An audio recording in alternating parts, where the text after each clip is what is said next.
Jeans pant বা gabardine প্যান্টের লম্বা হয়ে গেলে কমানোর জন্য আমাদের দেখানো টেকনিকটি ফলো করতে পারেন। প্রথমে আমরা যতটুক কমাতে হবে ততটুক মার্ক করে নিয়েছি। মার্ক করে নেওয়ার পর কেটে ফেলে দিয়ে আমাদের যে অংশটি প্রয়োজন নেই আমরা কেটে ফেলে দিয়ে এই লেগটি এখানে বসিয়ে নিলাম। এখন আমরা হ্যান্ড রিলের মাধ্যমে সেলাই করা শুরু করলাম। প্রিয় দর্শক, দেখুন আমরা কিভাবে কাজটি করছি। এই কাজটি করার জন্য কোনো প্রকার মেশিন কিংবা কারো হেল্প আপনার প্রয়োজন নেই।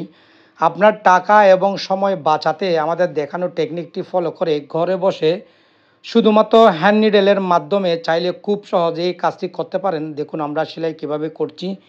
বটমের পাশ দিয়ে ছোট ছোট করে সেলাই করছি। দেখুন আমাদের সেলাই করা প্রায় হয়ে আসলো। আমরা দেখুন আমাদের সেলাই করা শেষ। আমরা একটা গিট দিয়ে নিলাম যাতে সেলাইটি আর খুলে না যায়। দেখবো আমরা কীরকম হয়েছে সেলাইটি। দেখুন কত সুন্দরভাবে আমরা সেলাইটি করলাম।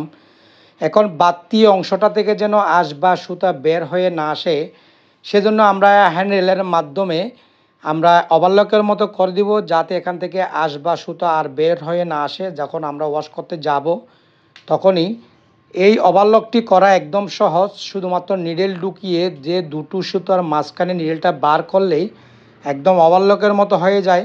আপনারা আমাদের দেখানো টেকনিকটি ফলো করুন। দেখুন কত সুন্দরভাবে আমরা ওভারলকটা করছি। আমাদের ওভারলক করা শেষ। আমরা একটা গিট দিয়ে নিলাম। দেখুন কত সুন্দরভাবে ওভারলক হয়েছে। ঘষা দিলেও এখান থেকে কোনো প্রকার আঁশ বা সুতা বের হচ্ছে না। দেখুন আমরা কত সুন্দরভাবে একটি জিন্স প্যান্টের বা গাবার্ডিং প্যান্টের লম্বা কমিয়ে ফেললাম কোনো প্রকার মেশিন ছাড়া এবং কারো হেল্প ছাড়া, শুধুমাত্র ঘরে বসে হ্যান্ড নিডেলের মাধ্যমে। আপনারা অবশ্যই একবার ট্রাই করবেন। ট্রাই করে কীরকম হয়েছে বা কোন প্রবলেমটা আপনারা ফেস করলেন এই কাজটা করতে গিয়ে আমাদেরকে কমেন্ট করে জানাবেন। তাহলে আমরা ওই সমস্যার সমাধান নিয়ে ভিডিও নিয়ে আসতে পারবো। দেখুন কত সুন্দরভাবে আমরা কাজটা করছি।